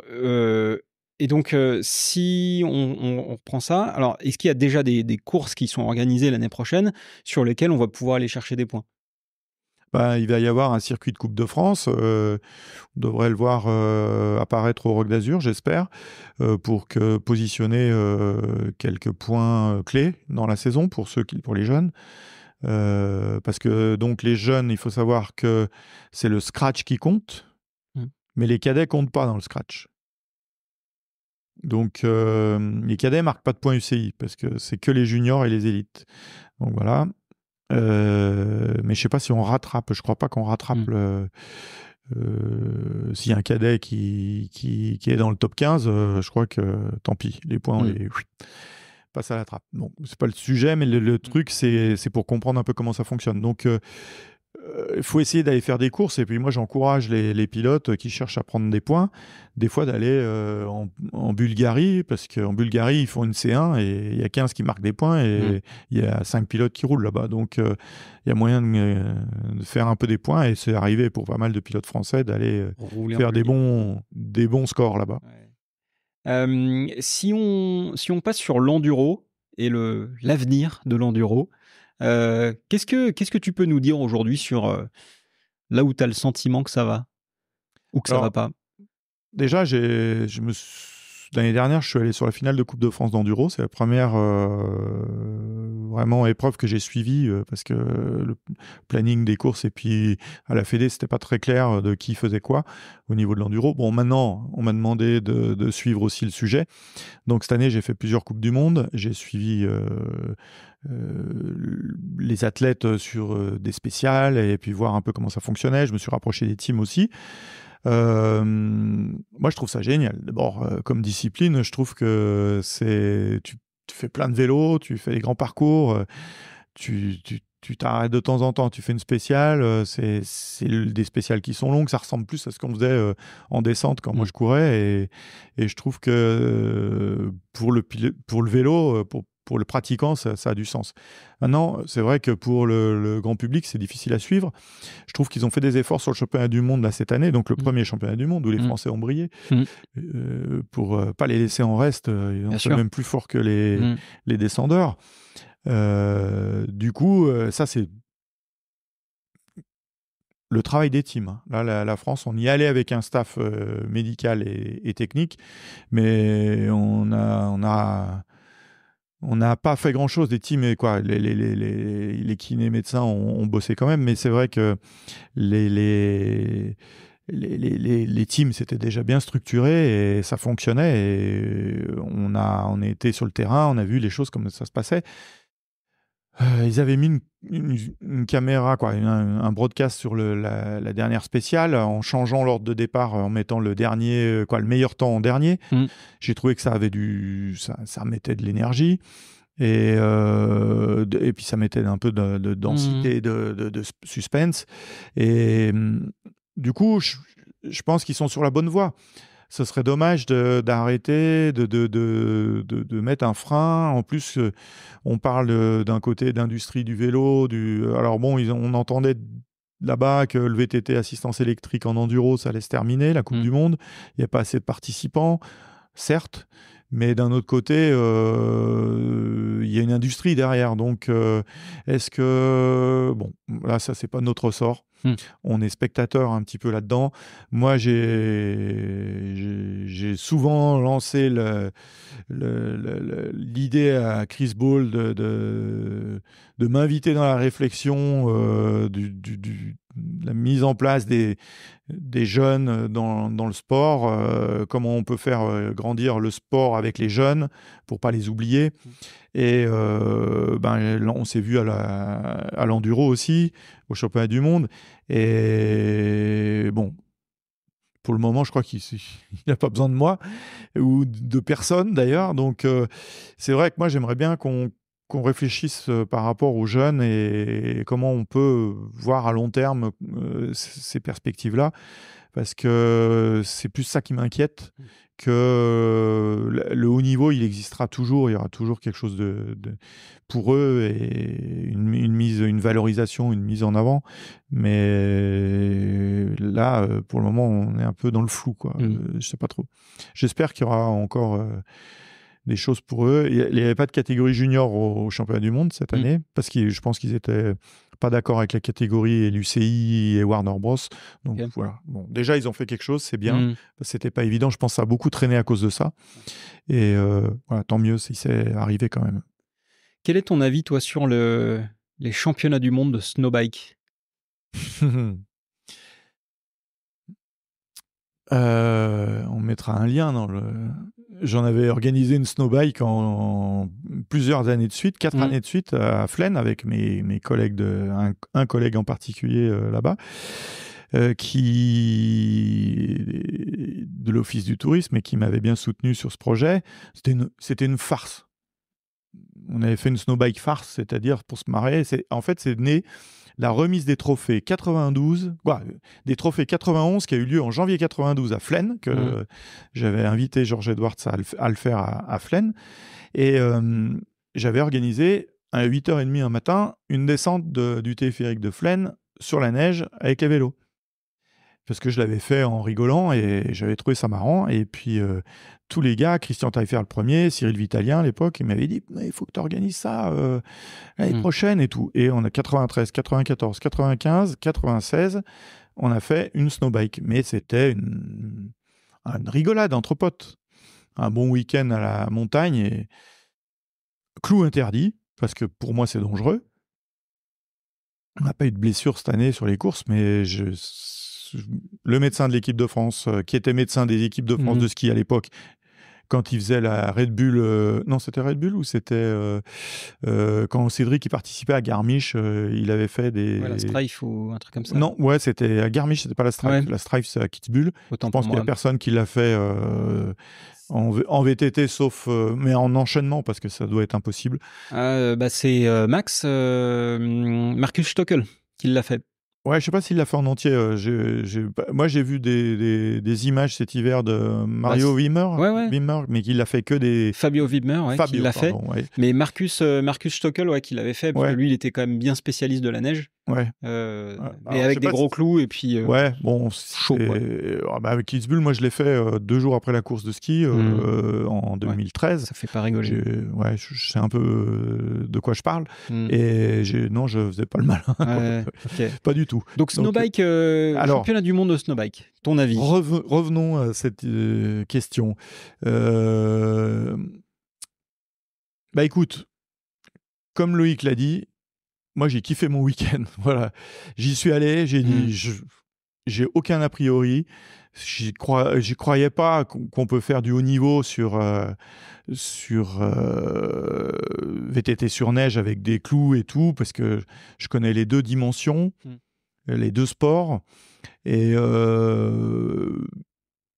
il y a déjà le parcours, c'était assez déstabilisant pour certains parce que ils n'ont pas pu l'essayer avant, parce que sinon la piste elle se défonce et puis là après c'est plus roulable, je pense. Puis il faisait chaud.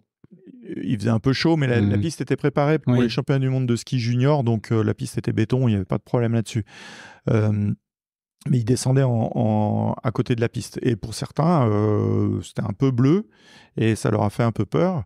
La piste s'y prêtait bien. Moi, je trouvais qu'à part un virage carré un peu à un endroit qu'il fallait bien anticiper, mais ça passait si on le faisait bien. Je pense que c'était adapté pour faire ça. Maintenant, c'est plus... Comme l'ont dit certains, de passer tout de suite à un championnat du monde sans avoir fait beaucoup de testing avant. Alors, tu vas me dire qu'il y avait eu toute le trophée de France de snowbike. Mais bon, les Anglais n'ont pas pu pas participer. Donc, Danny Hart est arrivé, lui, à froid dessus. Et voilà, donc... Oui, c'est ça. C'est que bon, on a une disparité au niveau des préparations. Donc, qu'en est-il? Là, pour le moment, on n'est pas du tout. C'est à peu près les mêmes qu'on gagnait en dual ou en descente, en super G, quoi. C'était plus un super G. Je sais pas s'il faut évoluer, quoi. Faut voir si ça apporte de l'intérêt. Moi, je trouve que c'est dangereux avec les clous pointus. Là, je trouve que j'aimerais pas tomber avec un vélo comme ça. Donc, je sais pas où. Là, pour le moment, il s'est rien passé de dramatique, mais bon, faudrait pas, quoi. Et rouler sans clous, c'est quasi impossible. Pour rouler droit sur des pistes comme ça, c'est pas possible. Donc voilà, quoi. Il faut peut-être faire des garde-boue en béton, pas en béton armé, mais en tôle, quoi. Vraiment. Bien sûr. On en a vu d'ailleurs sur des courses de snowbike. Déjà, ça se fait. C'est peu esthétique, mais bon, ça évite effectivement que les cuisses frottent, etc. C'est vite fait, de c'est frotter. Vite fait, Et puis, t'as une demi-seconde et puis c'est fait. Ah ben Sabrina, elle a entamé le pantalon, donc elle sait de quoi elle parle. Est-ce que tu penses que ce sport a véritablement le potentiel d'être au JO? Non, je pense pas. Je pense pas que... Comme le dit très bien Loïc, je pense qu'il le dit bien dans son interview, c'est que on a tout ce qu'il faut, on a les bike parks, on a plein de solutions estivales qui valorisent le VTT descente. L'hiver, moi je suis désolé, mais l'hiver c'est sur les skis. D'ailleurs, sur ces courses de snowbike, je suis allé avec mes skis et je trouvais que c'était plus adapté. Après, si c'est pour se marrer, ça reprend ce qu'on avait monté sur Flaine dans les années 90 pour avoir un week-end convivial, mais c'était pas un sujet de haut niveau. Pour le moment, c'est pas un sujet de haut niveau. J'en entends dire que peut-être ce sera en démonstration en 2030. Je trouve qu'il y a du chemin encore pour arriver à quelque chose qui soit... là, ce serait vraiment une farce, quoi. J'ai peur que... C'est pas ça qu'on a envie. Les skieurs... de toute façon, il faut passer derrière une course de ski parce qu'au niveau préparation piste, moi j'avais testé sur une des éditions, il était tombé 2 mètres de neige la semaine précédente. C'était impossible de rouler sur la piste qu'on faisait d'habitude, qui nécessitait pas trop de freinage. Donc on guidait le vélo comme ça. On avait pris la pente pour pouvoir avoir de la vitesse. Mais c'était défoncé. Au bout de 20 concurrents, 30 concurrents, c'était le Paris-Dakar dans les dunes, quoi. Donc, c'était pas drôle. Bon, les mecs, ils se marraient parce qu'ils tombaient, mais c'était pas un sport, quoi. C'était une farce. Donc, voilà. C'est tout ce contexte-là. Et comme effectivement... moi, je pense qu'on devrait prioriser d'abord la descente au jeu ou l'enduro, si ça correspond mieux aux caractéristiques du pays qu'accueille, que vraiment une snowbike en hiver. En plus, on se bat pour avoir de la neige de qualité. Les stations n'aiment pas forcément fermer une piste un week-end. Ils ne sont pas fans. Hein. Ouais. Donc, quand on sait qu'au mois de février, ce que rapporte une journée de ski, voilà, quoi, c'est vraiment... je pense que, bon, peut-être je vais faire des personnes qui vont pas être contentes, mais c'est vrai que moi je viens du ski, c'est vrai que j'y étais, il y avait tout le staff de l'UCI qui était là, il y avait le président de la Fédération française de cyclisme, il y avait du monde, mais je pense que c'est un jeu, quoi. Pour le moment, c'est pas les jeux, quoi. Ouais, ok. Donc tu penses que pour le moment, c'est pas suffisamment sérieux, structuré, et que ça donne pas nécessairement la bonne image aussi du sport? Ben, moi, je dirais, à la limite,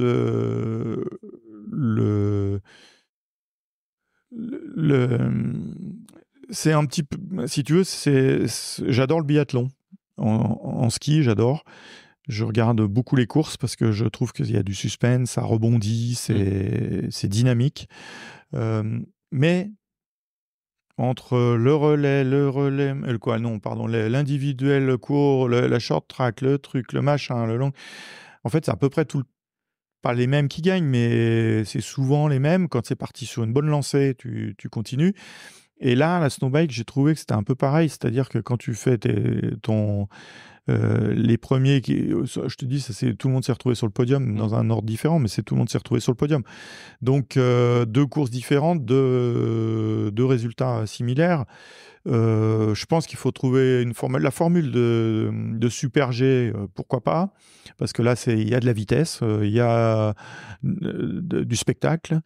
Le dual, faut peut-être le faire changer pour que ce soit d'autres qui gagnent, mais c'est un peu, si on faisait une descente longue, une descente courte sur terre, on aurait peut-être les mêmes qui gagnent aussi. Ouais. Donc Okay. c'est peut-être ça qui fait que c'est pas au point. D'accord. Bon. Est-ce que tu vois arriver, toi, est-ce qu'il y a des formats qui t'intéressent et que tu aimerais bien voir peut-être à l'avenir? Est-ce que la descente urbaine t'intéresse? Est-ce qu'il y a des trucs comme ça ou...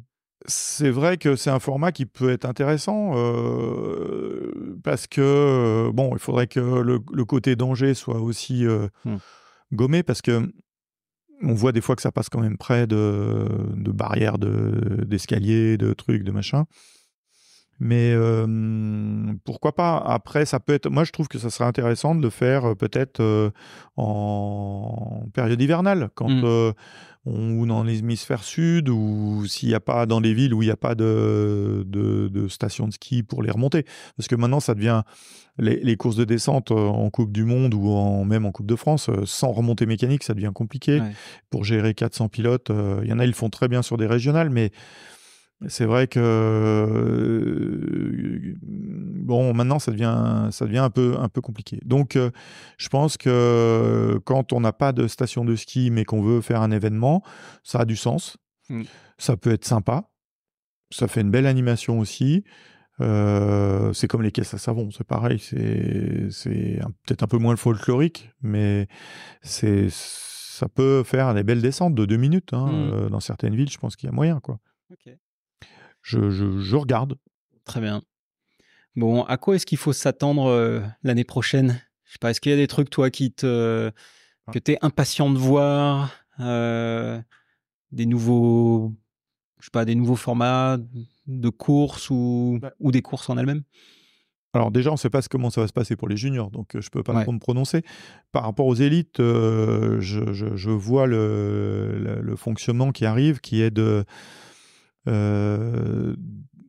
d'avoir une qualification 1 avec 20 qualifiés. Les 20 se mettent au repos. Et deuxième qualification où les 10 premiers sont qualifiés pour les hommes. Pour les dames, ça sera 10 et 5, je crois. Donc, ça va changer le format de compétition. Il va falloir se préparer différemment. Il n'y aura plus de protégés, a priori. Donc, ça va changer aussi pas mal le format. Mais c'est c'est au niveau de ton approche de compétition qu'il va falloir changer un peu le fonctionnement de ce que tu préparais, comment tu t'organisais et tout ça. Donc, ça va être différent, mais c'est pas... Ça va être... va falloir s'adapter. C'est un peu le lieu commun de la descente en VTT. Le parcours, des fois, il change, il faut s'adapter. Et, là, le format, elle va changer un peu et il va falloir s'adapter. Donc, moi, je suis assez confiant. Ok. Donc, qu'est-ce qu'on peut te souhaiter pour la suite ? Alors, je vais parodier un skieur autrichien qui venait de gagner une Coupe du Monde de ski à Val d'Isère. J'entends l'interview et il dit bon, alors l'année prochaine, vous avez annoncé votre retraite, mais vous venez de gagner une course. Qu'est-ce que vous allez faire l'année prochaine ? Je vais faire de la poudreuse. Voilà. Moi, je vais essayer de skier pour le plaisir. J'enseigne un peu le ski encore, donc parce que j'aime ça. Et moi, j'ai envie de faire du vélo pour moi, voir un peu plein de régions que j'ai traversées, que j'ai pas pris le temps de m'arrêter parce qu'il fallait être d'un endroit à l'autre. J'adore découvrir la pleine nature. Voilà, c'est d'avoir la santé encore un moment pour le faire, et puis d'aller faire avec des copains. Là, j'ai entendu 2 jours avant la course en Andorre, il y a Claude Vergier et Jean-Pierre Bruni qui me disent on va faire un tour de trial moto, j'ai une moto, tu veux pas venir ? Je dis j'en rêve, j'en crève, mais non, là je suis un peu sur une course. Mais eux ils sont allés faire un tour détendu de moto en Andorre avec des locaux. Du coup c'est des choses comme ça que j'ai envie de faire, de partager des choses avec des gens. Très bien. Et encore longtemps. Voilà. Et alors, la dernière question, si tu devais entendre quelqu'un dans un prochain épisode d'En roue libre ? Eh ben, moi, alors il y en a plein. Ouais, il y en a mais en pilote, j'aimerais bien Loïc Bruni et Benoît Coulange ont le même âge. Et ils ont eu 2 parcours très différents. Benoît Coulange n'a jamais fait de championnat du monde en junior, ni de championnat d'Europe, il a fait une seule Coupe du Monde avec nous à Val d'Isère. Je trouve que j'aimerais bien voir sa vision, un petit peu son recul sur... parce que maintenant, il est niveau top 3 mondial, donc voir comment il a organisé ça. Je me rappelle très bien de quand il venait et qu'il avait pas du super matériel et puis qu'il a mis longtemps à arriver. C'est exactement ce que les jeunes, quand ils n'ont pas de team, c'est cette progression et c'est ce qu'on ne ferme pas en ski. L'accès du haut niveau est fermé si on n'est pas en équipe nationale. Nous, ce qui est intéressant, c'est que l'année dernière à Glasgow, il y avait quand même 3 jeunes qui n'avaient jamais fait de stage junior ni de sélection junior qui étaient dans le top 7 du championnat du monde de la sélection. Donc, c'est cet accès au haut niveau qui est possible. On peut rêver si on est bien accompagné par ses parents, par son entourage, les équipes, voilà. Le jeune, il est le moteur de la performance et il faut lui laisser créer son chemin et ses expériences. Pas tout lui mâcher parce que plus on va lui mâcher les choses, moins il aura d'autonomie.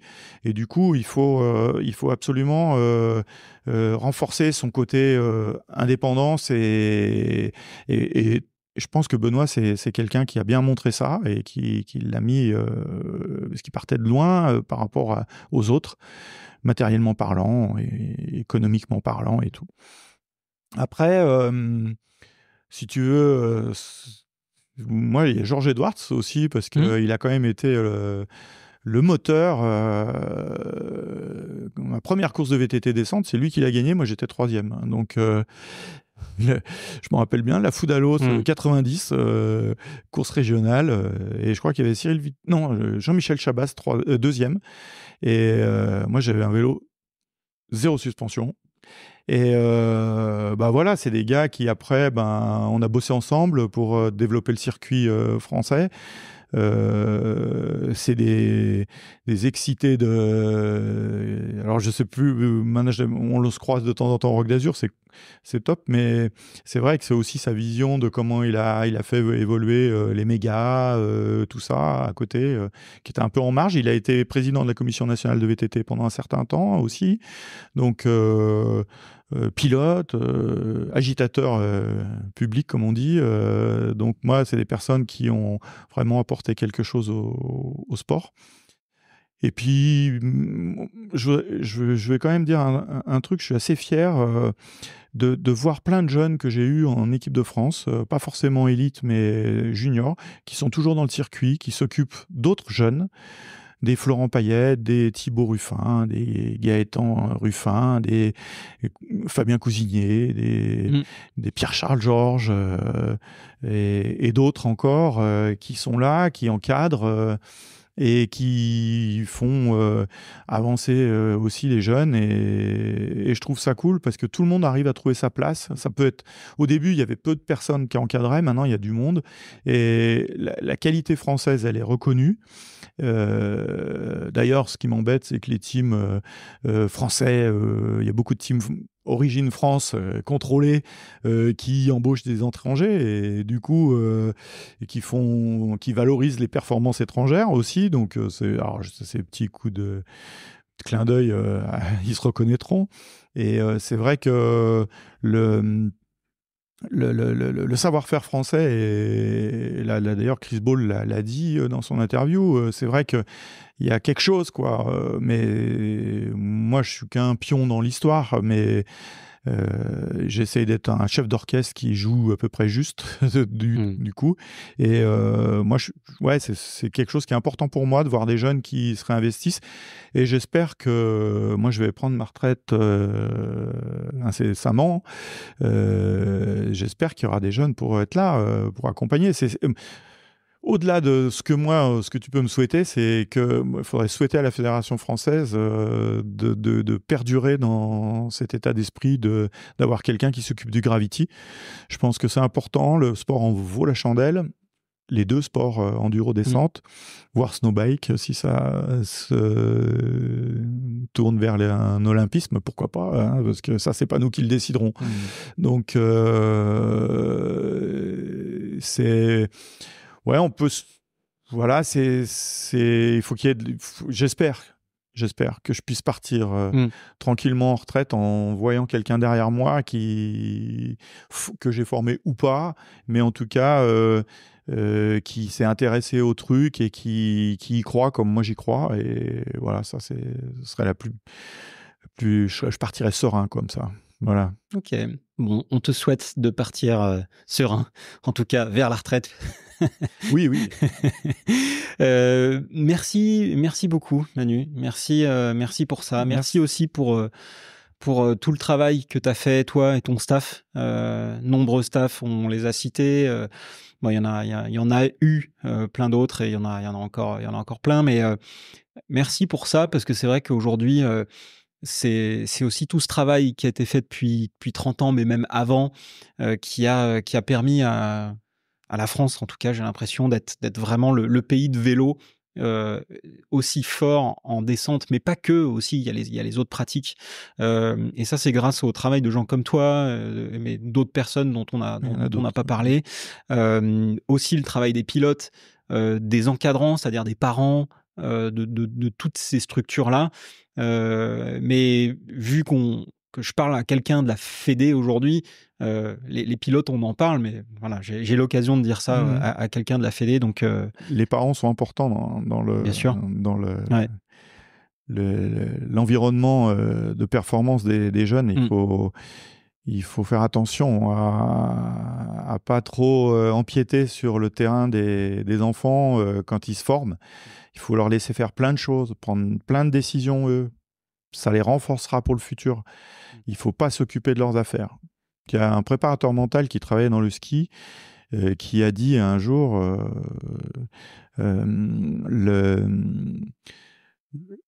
il a parlé pendant 2 heures et puis au bout d'un moment il dit si vous devez retenir une chose, il faut apprendre à un enfant à faire son sac. Voilà. L'autonomie. Okay. Voilà. et tu couperas si tu veux couper. Non, Sinon, non, pas besoin. il y a, quand, sur le podium des jets, il y avait une personnalité. Je sais pas, tu y étais, tu regardais Alors, les jets, quelle année? Les jets de 2022. 2022, ouais. Il y avait une personnalité sur le podium. Il y avait 2 personnalités pendant le triplé des garçons.